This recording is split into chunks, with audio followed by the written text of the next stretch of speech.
Good afternoon, ladies and gentlemen. We hope you're all able to attend and enjoy and participate in our many afternoon panels, which cover a variety of topics. As our CyCON US program comes to a close, it's now my pleasure to introduce our keynote panel, which will address the cyber conflict during an era of strategic competition. The panel consists of Lieutenant General Retired Rhett Hernandez, Brigadier General Jen Buckner, Brigadier General Stephen Hager, and Mr. Clint Watts. And just by way of introduction, brief summaries of their accomplishments. Lieutenant General Rhett Hernandez is currently serving as the United States Military Academy Cyber Chair for the Army Cyber Institute. He was the first commanding general of the Army Cyber Command, where he was responsible for planning, coordinating, and integrating the network operations in defense of all Army networks. Brigadier General Stephen Hager is currently the Deputy Commander Operations for the Cyber National Mission Force in the United States Cyber Command. Prior to his current position, he was dual-hatted as the Army Central Command G6 and 335th Signal Command Commanding General, where he ran the Army's portion of the Department of Defense network in Southwest Asia. He has also worked as a senior electrical engineer within the National Security Agency. Brigadier General Jen Buckner is the Director of Cyber, Electronic Warfare, and Information Operations, Headquarters, Department of the Army, G357. She previously served in a variety of cyber-related assignments to include being the first Commandant of the U.S. Army Cyber School, Chief of the Army Cyber Branch, and Deputy Commander Operations for U.S. Cyber Command. And Mr. Clint Watts is a Senior Fellow at the Center for Cyber and Homeland Security at George Washington University and a Foreign Policy Research Fellow. He has served as a U.S. Army officer, Executive Officer of West Point's Combating Terrorism Center, and a Special Agent for the Federal Bureau of Investigation. He has given expert testimony multiple times to the U.S. Congress to include the topic of Russian cyber warfare. Ladies and gentlemen, please welcome our distinguished panel.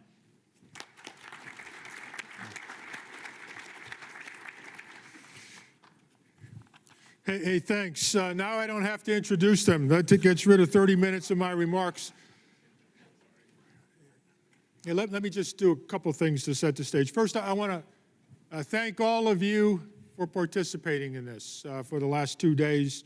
Tremendous thought leadership from all the panelists, from all the keynotes, but most importantly from all of you attending. Second, I want to thank all our partners, our industry partners, our academic partners, certainly the government partners that are here, and our international partners. Without you, this would not be possible.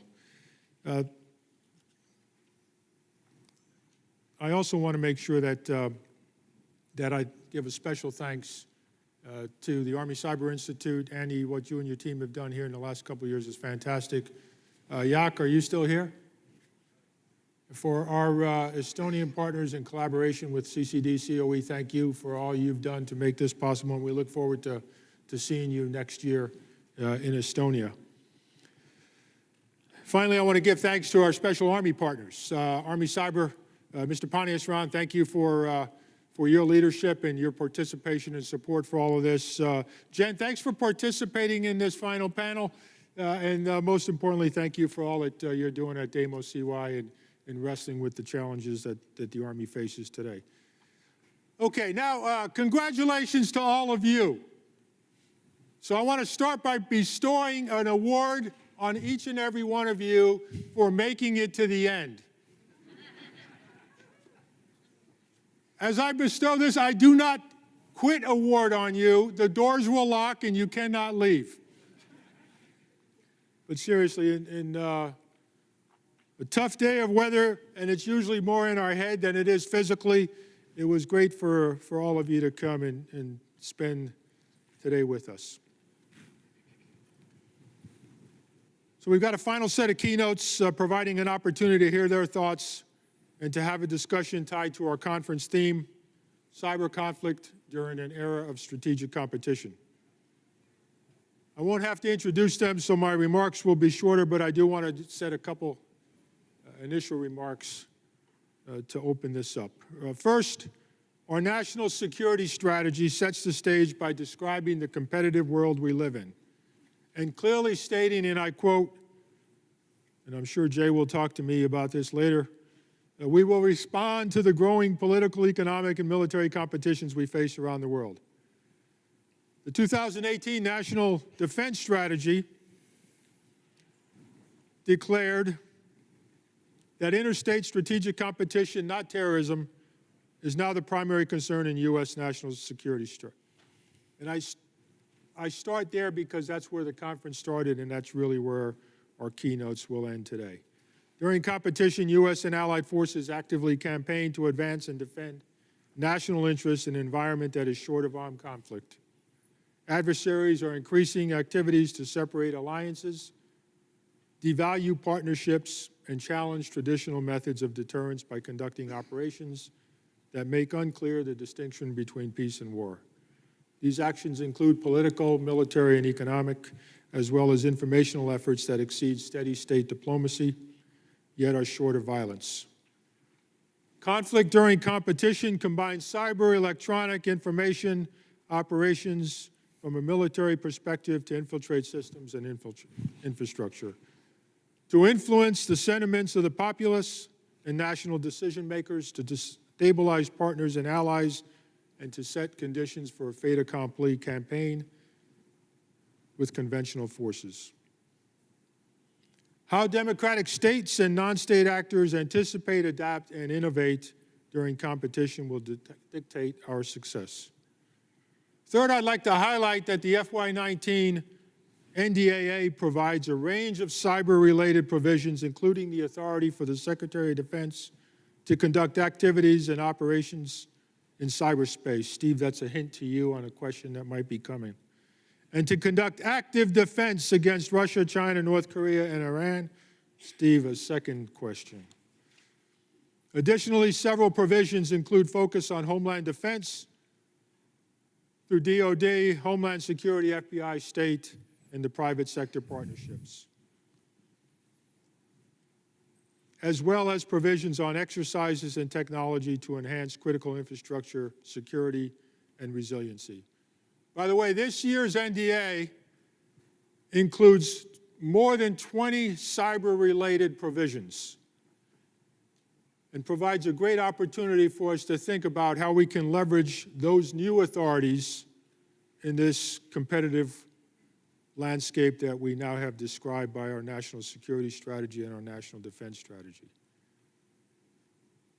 For example, when we think about cyber conflict through the lens of competition, there's a wide range of topics to consider, including winning the arms race in AI and quantum computing, assuring the supply chain to maintain confidentiality, integrity, and availability, influencing the war in reality, impacting the definition of cyber sovereignty, employing effective cyber deterrence campaigns, strengthening public, private, and international partnerships, but in the end, maintaining an advantage over our competition to assure any mission, anytime, which is really the end objective. I wish whoever wrote these for me, Jay, would have listened to your panel first. I'm just obliged to read them. This year's conference, our keynotes, invited panels, and selected papers explored this theme from countless perspectives. Our keynotes here are going to address all of this and more.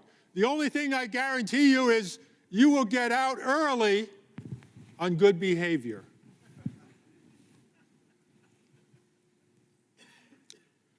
So without going any further, what I'd like to do is start the discussion. And I'm going to start the discussion with a couple of softball questions, and then a couple of specific ones, and then open it up to all of you.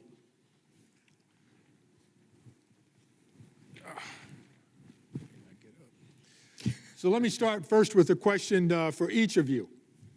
Given your experience, what aspects of the theme, cyber conflict during competition, resonates strongest with you? This is the softball, and really an opportunity to discuss what's on your mind that we all should consider. Steve, please. Well, I like the discussion on cyber deterrence. Very strategic level, thought-provoking, and I think it's something that for U.S. Cybercom and cyber professionals, you know, from the military perspective, we're operating in an environment that our policy leaders allow us to operate in.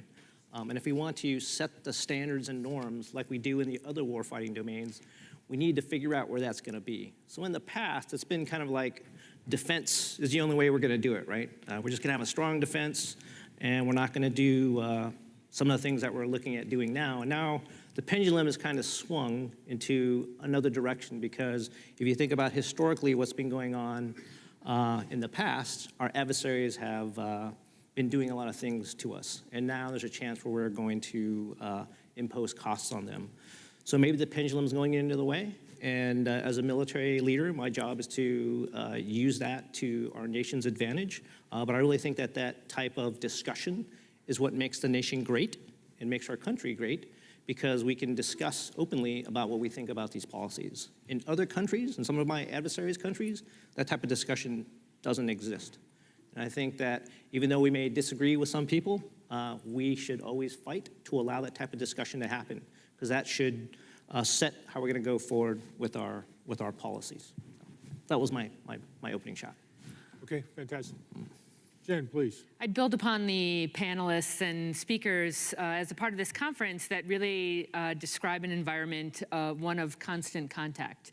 So the idea of persistent engagement, steady state operations, one in which we maintain contact, defending forward, that it's less about discrete operations, win and loss, if you will, success or not being successful, but this is steady state. This is the new norm, and that in order to be successful in this domain, that it requires a not just response actions, but really maintaining contact and steady state operations. Okay, thank you. For me, it's information operations. And I struggle a little bit having moved in and out of the military with that term anymore, because I feel in the U.S. military context, we divorce the physical world from information operations. And from having watched the Russians for coming up on 5 years now, they seamlessly do physical and virtual together. And we tend to break it up into pieces. But I would not hack a power plant and try and take down a power grid. I would recruit somebody through influence operations to do that for me from inside that country. Meaning I'm thinking from the beginning about plausible deniability. I'm using influence to essentially create my national security in a world of audiences. That's something that our interconnectivity now has done, to where you can build proxies or gain an audience in your adversary. And if you go back to the Cold War playbook of the Soviets, it's winning through the force of politics rather than the politics of force, which is how can I arrange myself through influence to endear myself to different audiences. And I think having watched that and thinking back to election night 2016, I was not worried about who was going to win. I was most concerned that someone would show up with a weapon at a polling station because they believed that the integrity of the vote was not in place. That's what I was watching for on election night. So in terms of, I think, both for the military and for Cyber Command, is how do you secure your audience without going into freedoms of speech? And at the same point, how do you deal with your adversary who's engaging audiences against you as proxies? So that's kind of a perspective that I am approaching more and more every day. Okay, great. Let's dig a little bit deeper into that. Now that's what resonates with you. Let's talk about what is it that you think we need to do or not do to not only advantage ourselves in this period of competition, but to assure success. Yeah, I'd start here and move. As you guys probably have talked about in the last 2 days, U.S. Cybercom, their kind of new view is persistent engagement. Right? Persistent engagement, persistent presence, and persistent innovation. So what do I mean by that? So persistent engagement is more than just imposing costs on the adversary. It's also partnering with our other nations and our other intelligence agencies to do things, right? So that persistent engagement is being on the field so that our forces are trained and ready should another catastrophic event happen. Right? So the engagement part is very important, because if you think about the other warfighting domains, we do a bunch of trainings, lots of sets and reps to do things. And part of that is to make sure that in the cyber domain, if we go to phase 2, phase 3, it's very hard to go say, hey, go take out this thing when we're going to do a kinetic operation. You have to have the ability to maneuver around in this battle space, on this terrain, and be able to deploy appropriately.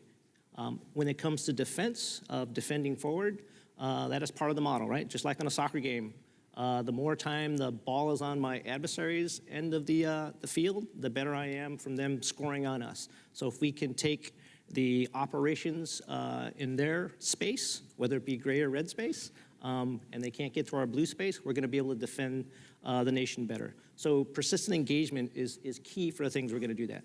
Now, when I say persistent presence, that means being able to see what the adversary is doing and also being able to work with our partners so that we understand what they can see what the adversary is doing. And the only way you can really do that is with persistent innovation, right? And innovation isn't just technology, it's also unique ways of doing things. So for example, last week, the National Mission Force released some malware that we had found in some of our operations up to virus total. That's a way to impose cost on an adversary. We don't do attribution. We kind of used the methodology of crowdsourcing to allow the cybersecurity community to try to identify what that malware, where that malware came from. But in the end, we've kind of outed that malware, so now all the security vendors know where that is, and if it was being used maliciously in other areas, it now has a chance of being shot down. So simple things like that, I kind of consider innovation. So again, persistent engagement, persistent presence, and persistent innovation is how I think we need to move forward. Okay. Great objectives, aspirational in some cases, certainly work going on in other cases on things that we want to do. I heard a lot of conversation the last 2 days about the flip side of that coin. How do we prevent miscalculation, which is something we really don't want to do, is cause that miscalculation? Sure, I agree. So first thing is, you know, in the kinetic world, we do collateral damage estimation.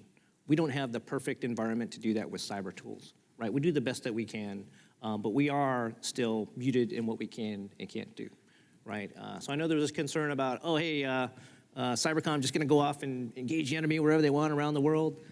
We still have a number of checks and balances through the interagency and higher level authorities above the military chain of command, because we do operate within the legal confines that the U.S. government has put on us, right? So we're not just a bunch of cowboys running out there. And I can't necessarily say that some of my adversaries follow those rules. And it's a very valid concern that the terrain that we often work on is somebody's acquired virtual private server or their home router or whatever. But my conjecture is the adversary has already done something to that, right? Where they put an implant on there or it's become part of their bot chain. We're just going out and trying to neuter that, if you will. So in some sense, I say, hey, we're like this great piece of antivirus that's going to go out and potentially neuter somebody else's capability. And so that calculus that you talk about is something that we often think about, right? But again, we're in the cyber domain. And the first thing I would say is just because we do something in the cyber domain doesn't necessarily mean that, or because I operate in the cyber domain doesn't necessarily mean that the best actions we're going to take are in the cyber domain. We may use cyber intelligence to help another federal agency to do indictments, to do demarches, other types of things using the whole of government, right? And I think for a mature defense of the homeland, we have to think what tools we have and what capabilities we have. Me being at Cybercom, I'm going to offer up options in the cyber domain, or I'm going to enable another federal agency to do something, or potentially another foreign partner to do something. Again, below the levels of threshold for war, unless we go to the kinetic fight. And if we go to kinetic fight, I have to make sure that we absolutely dominate the cyber domain, and I can't do that without doing sets and reps. Yeah, that's great. That's great. I just close that out with, you know, my experience in this space is it's very hard for us to really appreciate what's inside the other person's head. So miscalculation, if you're thinking that your red teaming is that the enemy or the potential threat is thinking the way we're thinking, we're going to miscalculate frequently. Jen, I actually forgot the question. But it's the same one. What do you think we need to do or not do to advantage us during this period of competition? I want to pick up one string that Steve mentioned that, you know, you had a hand in augmenting as our with our cyber mission forces, and that is the idea that we do follow very deliberate targeting processes, that while the collateral damage estimates, may be imperfect at this point, that still the inclusion of fires specialists in our force and following these deliberate frameworks for targeting and legal frameworks for our operations, I think is so important, and just to highlight that they're certainly not discriminate or indiscriminate to that respect. And I also build upon his sets and reps piece, and I think that's been, in our 4 years of the cyber force build, but in those 4 years during this build that these forces have been conducting operations, and so they have become, as individuals, as collective elements, and the staffs that support them have become far more informed and effective in this space. And I think that's so important as we go forward and consider more sophisticated operations against more sophisticated adversaries. So a very good place to, I think, take the next steps and certainly inform the way that the Department of Defense contributes to this whole of government effort in cybersecurity and cyber operations. Great. I think for me, looking at information operations, I spent a year writing a book, and I got to look back at all of the IO, PSYOP, public affairs sort of things that I worked on for over a decade. And it was interesting that you can tell when we suck at something because we change the name of the organization a lot, or we create a new structure, right? And so I would show up all the time down in Tampa at SOCOM, years ago, and they'd be like, no, this is a different acronym, and it was the same people in the same room. And I would be like, what's different? And they were like, well, and they would show a chart, and some shapes would be in different places. But it wasn't about anything they were doing. In information operations, it's what are you going to say? What are you going to say or not say? That's what got all these organizations essentially into trouble or not into trouble. But it was really because they didn't know what to say oftentimes, whether it was in counterterrorism or really in the Russia space. And so the challenge right now is if we wanted to go back in terms of influence and we wanted to challenge abroad, let's say it's Russia or China, what would we say right now? That's not clear to me. We could do lots of things. We could find social bots. We have the best technology. We have the most capable people in terms of cyber if we wanted to use hacking and augment and influence. But it is what do you want to say? And until you figure that out, you cannot figure out your force structure. You'll just keep changing the names of organizations at State Department or DOD, trying to nudge your way. That comes down to what are your principles of information warfare as it relates to your kinetic battlefield. There are some fundamental flaws, in my opinion, in cyber PSYOP IO doctrine. I'll give you one that I constantly encountered and compared to the Russians. We do product testing. In social media, that is a disaster. You are shooting your shot out there, seeing if it's effective, and then giving your adversary 6 months to adapt to it before you actually show up with more content. The Russians didn't do that. We would watch them. They did reconnaissance by fire. They tried hundreds of messages or tens of messages at a time. Whichever ones didn't work, they just didn't do it the next day. And they would come back and double down where they were having success. They were able to sustain the offense. And so when we think about our principles of warfare, in information space, imagine we went into a kinetic battlefield. We set up 15 miles away from our adversary's border. We then shot a flare in the air and waited for them to attack us. And then we only used some of our weapons in return. We have to fundamentally rethink how we want to go into that battle space because we are ceding the battle space to them and that deterrence to them. They're attacking us, and then we're trying to decide how we want to counter-deter. So I think we really need to think through a lot of these war games and how to go about testing this out. And that comes down to mission and end state. We do mission pretty well, and we know some tasks we want to do, but we don't have a real clear end state in the IO space about what we want. And the other part is commander's intent.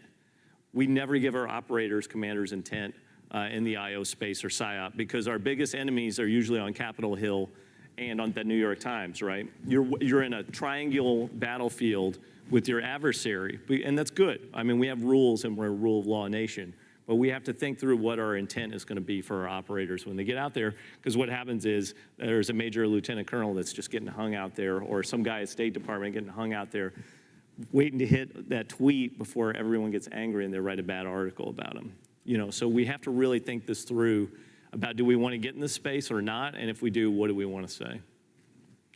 Yeah, let me, I got a lot of history, baggage, and scars on this particular topic. What would be the one thing that you would say that we learned from the 20th century with respect to I/O that we really should carry forward into the 21st century? Given it's now, you know, there's almost everything of value in the information environment is somewhere on cyberspace, as opposed to everything we thought of value was dropped in some leaflet. So how do we translate and learn the right things from the past as we go forward in the future here? Yeah, for me, what are we fighting for? That's really what it comes down to. And that's not really the military's decision, right? This is the whole of government thing that we got to figure out. When I say, what are we going to say back? Right now, you cannot counter Russia on the I/O battlefield. You will not. You could maybe do it at a COCOM or a regional level. If you want to watch them really doing amazing influence operations right now, the Balkans, I think, is where you should be watching. That is a hot battlefield from an I/O perspective. They are integrating journalists, citizen journalists, with espionage operators, with social media, with hacking, with diplomats. They do it seamlessly, and they do it really, really well. And you can watch them coordinate. They do it in front of you. That's the other thing that's funny about it. They're not really hiding it. But that's because everybody knows the 4 themes they're going into the battlefield with. Everybody knows and says it and repeats it. You'll see a diplomat show up on television, and they'll repeat something I just saw in a social media feed. And I'll be like, how did they do that? You know what? They didn't even coordinate, and they didn't even know. Watch them. They'll say, hey, Mr. Lavrov, what about this? And I'll go, we should look into that. He doesn't even know about that topic. He just knows automatically to reaffirm the narrative. That sort of practice, we don't have a good crawl, walk, run like we do on our kinetic operations. You know, when I was at the 101st, we had that down, and this goes to their points about sets and repetitions. What's crawl, walk, run? Our counter effort to identify, and we hit the 5-year mark now, use this advanced technology called Microsoft Excel. And we did these functions called copy and paste, and that's how we set our doctrine for tracking them. To this day, we still will buy off-the-shelf tools or use things, but I keep an Excel spreadsheet on my laptop, and that's how I still organize fundamentally in my head. That's my crawl. And then you start to reach out. The capabilities are already there. You guys have enormous talent, but sort of figuring out what your doctrine is by moving forward and rewarding people for making mistakes. I feel like an I/O and PSYOP, you're just punished for a mistake. And I think you got to get out there and sort of feel your way through and war game with people that are not like you, that don't think like you and talk like you. I would be, testing out in Silicon Valley, Wall Street, Madison Avenue, these sorts of places. They have a natural sense for what hits and what doesn't. Yeah, good, thanks. Okay, Steve, we're going to dive a little bit now into each of your area of expertise and what you're currently doing, which starts to impact your thinking a little bit differently as you look at through your lens as the Deputy Commander for the National Mission Force. Given this strategy and really now this acknowledged ability to actively defend forward, what are the implications of that? How does that advantage us or disadvantage us? What do you think we should consider now as you do this every day? Well, the first thing is partnerships. So not just with the interagency, but foreign partners that want to have the same objectives that we do, right? Whether it's a secure cyber environment or the ability to have overmatch if we get to the kinetic fight, those are the things that we need to discuss with our partners and have agreements, right? Because every one of our partners has a little bit different perspective on things, which is good, and we have to work through those things. But defending forward, again, to lean on that, the kind of mantra that I often talk about is DoD defends forward. Department of Homeland Security secures the nation, and then the asset owner and the lead federal agency protects their network, right? So using those things of secure, protect, and defend, I view that that's one of the things that we have to do. If you think about the Department of Defense, we spend a lot of time talking about the DoDN and the defense of the DoDN, and really that's because where our authorities lie. But as a taxpayer, I don't really want the Department of Defense to just defend its military assets. I want it to defend my nation. So one of the things that the National Mission Force is concerned about is defense of the nation. Now, I don't necessarily have any authorities to go to the sicker and do things, and that's why I partner very closely with DHS or the FBI or folks that actually can have those authorities to do things.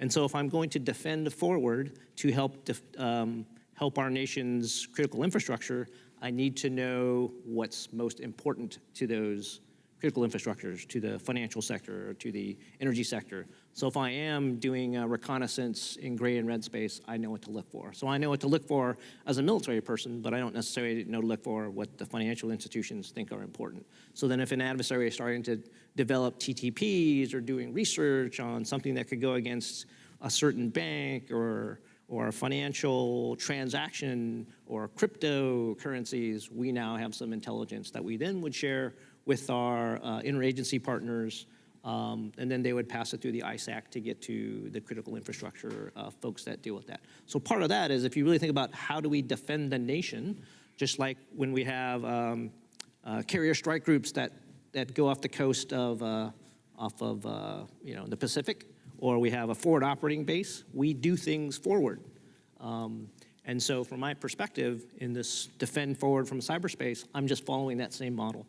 And then I'm working with my interagency brethren that have their appropriate authorities to work with the private sector to help them secure the homeland and what's most important to them. So I'm listening close. We are already doing it? We are already doing, yes. Okay. Yeah, so there is something called a Pathfinder agreement where DOD is supporting DHS. The first thing we're doing is with the financial services group, the FSARC, where we get some data from the FSARC, who's anonymized the data from different financial sector companies, so we don't know who it's from. It goes through DHS. We look at that, and we've done some things based on the information that we've got from them. And then when we provide any intelligence back, it goes through the formal chain, DHS, Treasury, and the ISAC. So we are providing that reporting that we find some interesting things for malicious cyber activity. Yeah. So I'd only add that coalition partner is critical. I think we find that sometimes the authorities we don't have, someone else might have, but a lot of other things besides authorities that international partners help us with. Yes. Jen, from your current position, a lot of talk this week. I know a lot of your energy towards integrating cyber, EW, and IO. Many today and yesterday said, well, we're really moving back to the future and we're really talking about information warfare. How do you see all of this moving forward in a vision or a strategy, and how this can really enable us in this competition? Well, I'd highlight three things that have come from conducting steady state operations from U.S. Cyber Command that we are trying to implement across the Army. The first is the idea that we can integrate cyber operations into a ground scheme of maneuver, a commander's ground scheme of maneuver, at the timing and tempo of that ground scheme of maneuver. So, that was an important integration and synchronization model for us. The second is the importance of the information operations personnel, that it's not just about networks and hardware, but that the influence piece is also a part of that. So whether that's done through the augmentation of people, working closely with combatant command partners who have information operations authorities, that becomes really important. And then the idea that we have to your point also, that this is a steady state operation, that there's a longer campaign plan, and we need to create a little bit of freedom of action, work towards this greater intent, but allow some of the interplay to take advantage of what is a very dynamic environment. So with those three major lessons learned from operations at U.S. Cyber Command, across the Army, we now try to replicate those types of forces and those capabilities across every echelon.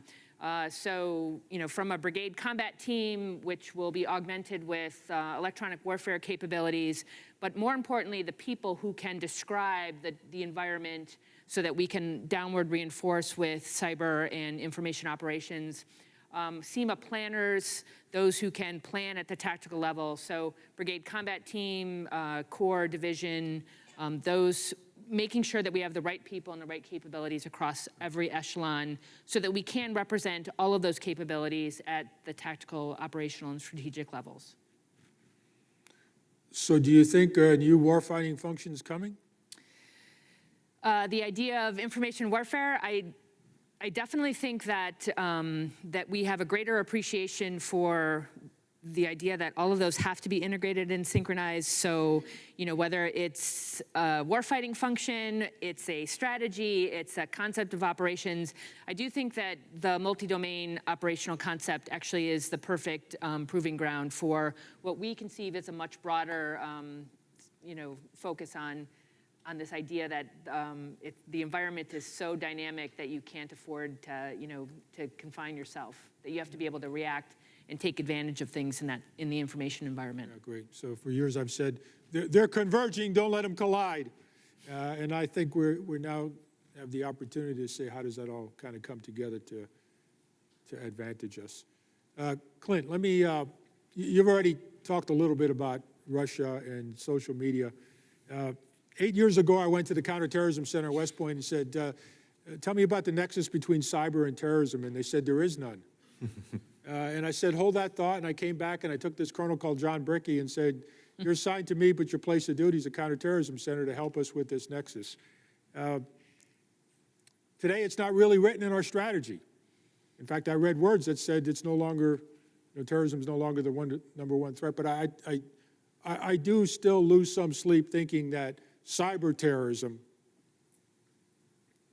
is the wild card potentially. Right. So what might be your thoughts with respect to how do we integrate that into our strategy and how do we keep from being surprised? I think if I've learned anything over the last 2 years, it's that Russia will trail from here on out. And the art that they are good at will be overtaken by those that have better technology. And you're already seeing this. So there's a couple of wrinkles there, right? One is you empower a terrorism proxy in cyberspace and on the ground in the real world as one of your partners. And that we've seen that before historically, right? In our state-to-state standoff during the Cold War, there were all sorts of proxies, but we haven't really thought about how that will play out in terms of extremists. The other thing is I'm interested in how the military will fight the private sector moving forward. Those social bots that you saw around the Khashoggi murder, maybe they were coming from Saudi Arabia. They're probably coming from, they were rented, they were bought, they were purchased, or a public relations firm. The most sophisticated actors moving forward will have technology. So they're going to have artificial intelligence and they're going to have money. And the framework that I use will actually come out at the German Marshall Fund in the next couple of weeks. And that's advanced persistent manipulators. They will be able to take that tech and they will use hackers routinely and hire them and utilize them, and they will rent them. They will have the tech to do what I call trolling as a service, which is going to be interesting because they will deploy that against you as a military. You're going to have private sector companies outside the U.S. border that are performing a service like private military contractors might be for a foreign adversary. So that's the wrinkle I'm interested in. The same thing can happen in terms of who they employ. They may then reach down to either a hacktivist group, an extremist group, or a terrorist group to serve certain functions by proxy. And I've seen this lightly touched on already, just in terms of other activities, not necessarily directed towards the United States.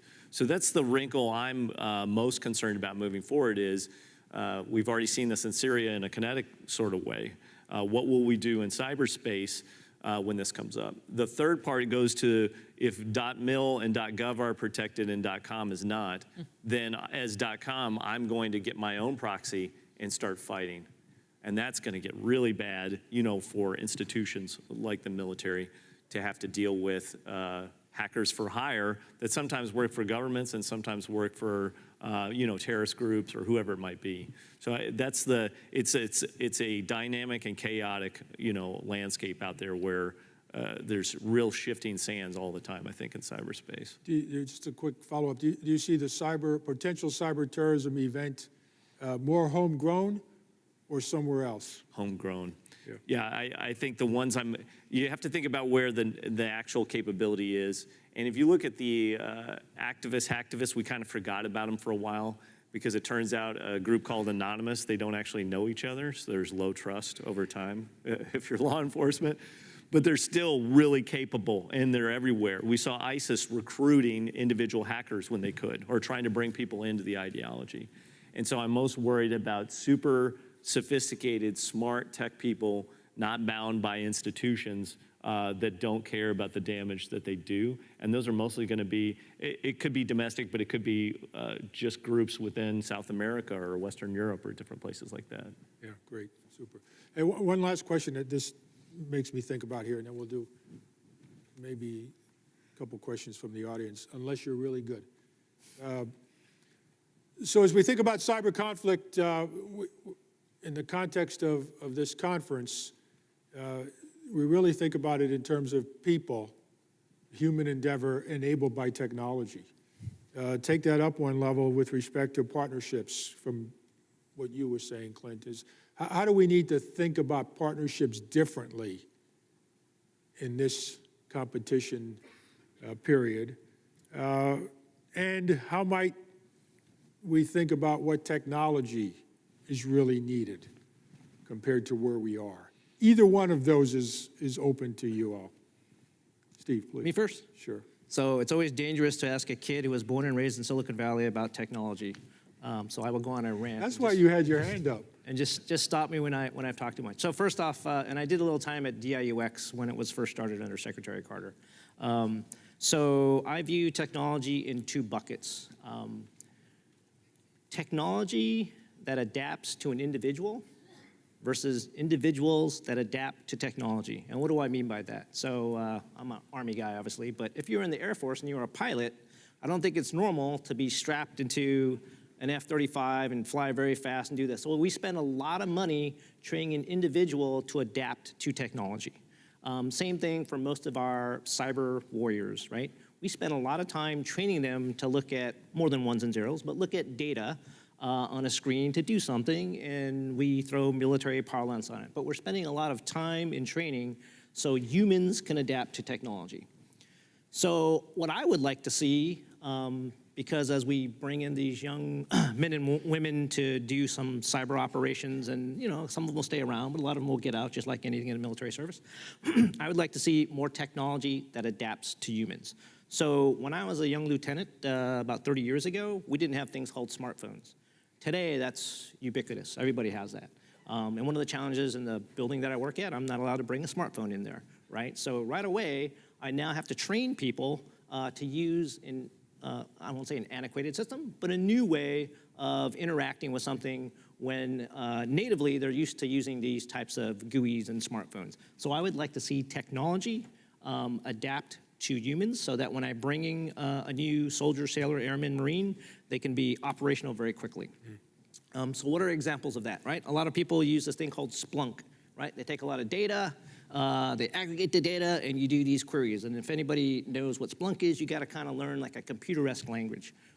Why can't I have a natural language processor front end to do something like that, right? So the analyst could go, show me every IP address that had a DNS query only once in the last 30 days. Or show me every RDP session that happened during non-business hours, right? When you do that type of query, a general analyst who I didn't have to spend 2 years training can be productive, right? And then when we start hunkering down on that data, then I can bring in the more advanced person that I spent more money on to use a little bit more advanced technology to do these types of things. So I think from a technology perspective, we got to look at it from those two buckets. Another technology thing that I think is important, Again, my context of I want to do more than just defend the DODN. I want to defend the nation, specifically its sicker. The data out there does not belong to the U.S. government, right? It's predominantly in the private sector. And so we have a lot of privacy issues, which are very, very important, because as Americans, privacy is one of the most important things we have in this nation, unlike some of our other adversaries. So there's a lot of data out there, and people think, hey, the best way to do this from a big data analytics method is just suck up all the data, put them in data lakes, and run my analytics on it, right? But there's a challenge when I'm sucking in all this data. And by the way, we don't suck in all that data because we do follow the rules, and it's just not possible. So what I would like to do is have methodologies where my analytics can be run securely on the data that the asset owner keeps and stays, and I'm not really interested in that PII. I'm just interested in that analytics. And if I take that one step further, so what that is kind of like putting the queries to the edge, or putting queries to where the data exists and it stays with that asset owner, I'm not worried about the PII. So what comes back are things that I'm interested in minus the PII. If I take that a step further and I have a view that everybody's network has been hacked, I'm going to assume that the adversary is going to watch me do these queries throughout the networks, right? Okay, so you go, okay, encrypt the query. Okay, so it gets to the distant end, and then I'm going to do a query on the data that the asset owner does. A smart adversary is going to see me do that. So now I want to throw something on top of that. I want to throw in an encrypted query on the encrypted data so that the adversary can't see what type of queries I'm doing, neither can the asset owner. And then what comes back to me is an encrypted response coming over a encrypted tunnel. And then when I have the key from the asset owner, I can actually uncrypt that data in my own data center. So this methodology allows me to take big data problems, let the data exist where it should with the asset owner, and I'm not impeding on any of their PII, and it gives me much more better views of what's going on, not just in the DODN, but also in the critical infrastructure, so we can get better cognizant of what an adversary may be doing. So is that good for technology? I had no idea you were that passionate, passionate. about technology. Fantastic. Jen. I'd like to just, I think venues like this are so important to hear from international partners and industry experts, and it's helpful that they say it because I feel like we've learned it from an operational perspective, and that is that cyber capabilities and cyber operations and these technologies by themselves are not going to be decisive, that they have to be considered within this much larger context.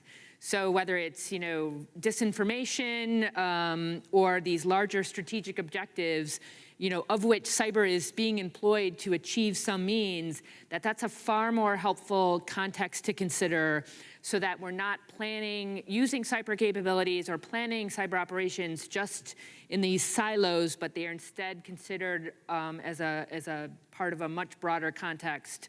And then they're far more impactful, whether they're the main effort or they're a reinforcing effort. And that applies tactically for military operations, but certainly as a part of a whole government effort as well. Clint, partnerships or technology? I'm going to go with humans, which is kind of in partnerships. But the idea that we focus on how the user will engage in the information fight and then knows, I'll give you an example. I am actually a collection manager in the private sector from a coffee shop or my house. That's all I really do.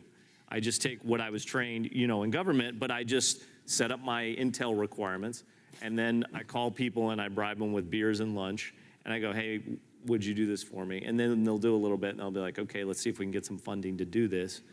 But I'm reaching into this is the challenge of a large organization is how do they make it so they can nimbly move to that person when they need it to do a specific task, which could be data queries like he was talking about, or it could be I just need a dashboard that shows tweets rolling like this so I know how to respond and engage. I think that's the technological sort of integration piece and helping leaders and operators think through like what their next steps would be, how they would tackle that, and then how do they reach back in an organization. So General McChrystal talks about it with JSOC, right? Like how team of teams approach that and that works out. And I think how do we get there in IO, cyber, public affairs, so, all these different arms. that you can move very, very quickly. That's what I'm super interested in right now, which kind of goes to the humans adapting to technology. How can we enable them? But without bribes being in the equation. Yeah, without bribes or using my credit card to make some sort of weird tweet deck model or something like that. We could probably do it a little better than that. Okay, let me open it up to burning questions. Burning. Got some mic, or Jay? Got a mic right there? Okay, great. And then we need one over here. Hi, Mark Pomerla with Fifth Domain. General Hager, returning to the conversation on miscalculation, how do you ensure that actions don't rise above the threshold of armed conflict? I know some folks like the late Senator John McCain argued that the election interference was an act of war. The National Command Authority disagreed, but some have argued that China might consider an attack against the Great Firewall as kind of crossing a threshold above conflict. So as you're crafting responses, how do you ensure you don't cross that barrier? Yeah, so that's a tough question, right? Because it's a slippery slope because we haven't been in that area. But I think if you kind of look at how we do most of our risk management, because that's what it is, right? When we do an assessment of a CONOP that we're going to put forward, we have to do an assessment of what that risk could be to a number of factors, including our infrastructure, our tools, the adversary's infrastructure, their tools, the political ramifications, and so forth. But I would say this, right? So when you're doing foreign intelligence collect, you never want to get caught, right? When you're a Title 10 force, that calculus may not be the same, especially if you're thinking about, I want to demonstrate capability, will, and intent to my adversary to deter them from getting to the kinetic fight, right? So part of that is that calculation where we may want them to know that we're doing things. And part of that is with our new strategy, right? We were saying, hey, we're going to defend forward. And then some interesting things may or may not happen. And lots of times, let's be honest, I've ran a network. I ran the network in Southwest Asia. Very hard to keep it up all the time. Things would go down. Was that a malicious cyber actor? Or was it just the fact that the O&M guys made some mistakes or we changed stuff or whatnot, right? So some of those things are generally at that level. And they may have an impact to them or their operations. But I have not seen any type of activities that we would propose that I think would cause armed conflict, as you say. And those are all things that we do in those calculations. Now, the question is, do you question military leaders or the other folks when we bring in the IC to help us do that determination? Because again, you could ask many Americans on if this is going to go down that slippery slope. So I think we do the best that we do with our processes that we have. It's just that I think the pendulum has shifted to say, hey, if it's low being low probability of it being something very detrimental, we generally can get authorization to do certain things, right? Great. Jay.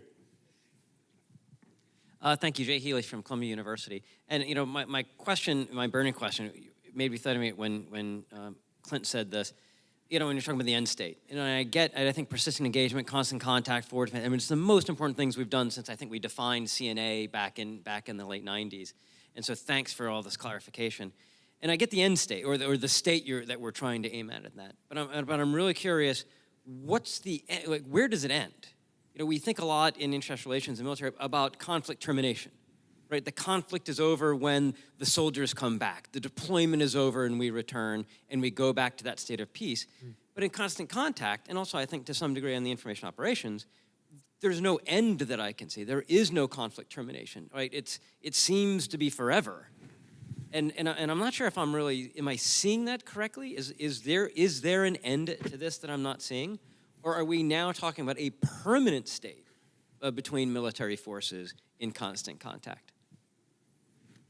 Great question. Are you looking at me? So the counterterrorism mission, when is that mission over? Right? When defense of your homeland, when is that mission ever over? Right? The fact that we want to have persistent engagement is the state that we're trying to move to now to defer those kinetic fights. Right, and to impose a cost on an adversary who's been doing stuff, the technical term is willy-nilly, but who's been doing stuff to us for a very long time as they've exfilled data and done many things to us in the cyber domain. So all we're trying to do is go, hey, there's going to be a cost to doing this, and if you want to escalate it more, there will be a cost because we're demonstrating will and intent. I don't necessarily see it ending unless we get to a norms where we all agree that the norms for doing certain things, just like in the nuclear scenario, right? We're not going to do a first launch and so forth. And if there is the intent to then punish those that break that will, I'm pretty sure the American government will follow those norms. And so maybe that's the path that we will eventually go to. And if we're doing this constant engagement with them, we're trying to bring it to some type of conclusion. But right now, I don't think that it's going to end, because with all the vast things going on with the Internet of Things, the target space gets bigger and bigger. And so I think what we need to do as a nation is to make sure that when we're developing these types of new technologies, we do consider cyber from the beginning, the security, but also understand there's just always going to be vulnerabilities. I write code, I've designed ASICs, and I often tell people in the Valley, I build something to an 80% bell curve because I got to get it to market. And it's that outer 20% that somebody could take advantage of. And why do I build it to an 80% bell curve? Because if I build it to a 100% bell curve and nobody buys it, well, that was a waste of money, right? And if I get market penetration, then I'll fix that with software updates. And that's why we often say software updates are important. But we are churning out so much stuff, and the industry is designed that way to operate quickly. We have to just acknowledge that that's the fact. And as more and more Internet of Things comes out, we have to, as a nation, not just a military, adapt to that methodology. Okay, last question. Only because it's you. Thank you, sir. Cadet Peterson from Norwich University. So as we entered the turn of the century about 100 years ago, and new weapons of warfare were introduced, like chemical weapons, biological warfare, the nations as a whole came together to decide on the rules of warfare for those new weapons and those new threats. As we enter the new turn of the century, and I believe one of you mentioned it briefly, that it's never ending because there are no rules of what you can and cannot do. Do any of you believe that we're going to reach a point where all of the nations are going to come together and create those rules, like another Geneva Convention, or in addition to saying these are the rules of cyber warfare, we won't cross these lines and we'll punish those who do? Great question. Okay, rapid fire response. I would say my 2 points on this is, with a question, when did Coca-Cola quit advertising? Never. In influence business, it doesn't stop. As soon as you stop, you start losing audience and your competitors pick it up. We're not talking about shooting people unless you win everybody's ideas.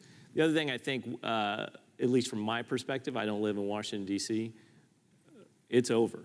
The world has changed. Whether we like it or not, we have moved into a new era in the world. And it's taking a physical and virtual shape. Young people spend 5 hours or more on their cell phones. They're not actually here. They're not in the real world. They're in their own world. So that's going to be a new dimension that comes up on the horizon. And also in terms of states and how this plays out moving forward, we will have companies, we will have city-states that are as powerful as other countries. Things are dividing in weird ways right now. And so I'm not sure that we'll ever come together as countries per se. You might see industries. Terms of service are more powerful in many ways globally right now than rule of law from the United Nations. So, that can really change things as we move forward. Jen? Yeah. I think competition kind of describes it, the idea that there are rules for warfare, but that really doesn't describe the current environment. And so adapting to that has been important for us as a government, for us as a military, and our roles in this continue to evolve. So, well said. Steve, So I say the U.S. military follows the Geneva Convention. Some of our adversaries don't. And I got that that's enough in a kinetic fight. But if a convention came up that the U.S. signed up to for this type of cyber engagement, we would follow that. I have no doubt as a general officer that we would follow it. So great. We're waiting for your passion, your excitement, and your intellectual capacity to replace us. Because we won't finish it, and chances are We'll hand it off. we'll be ready to hand it off. Hey, let me just say thank you. Thanks to all of you. As I look out I didn't see anybody asleep. So you have earned your award, and to everyone here, thanks. Appreciate it.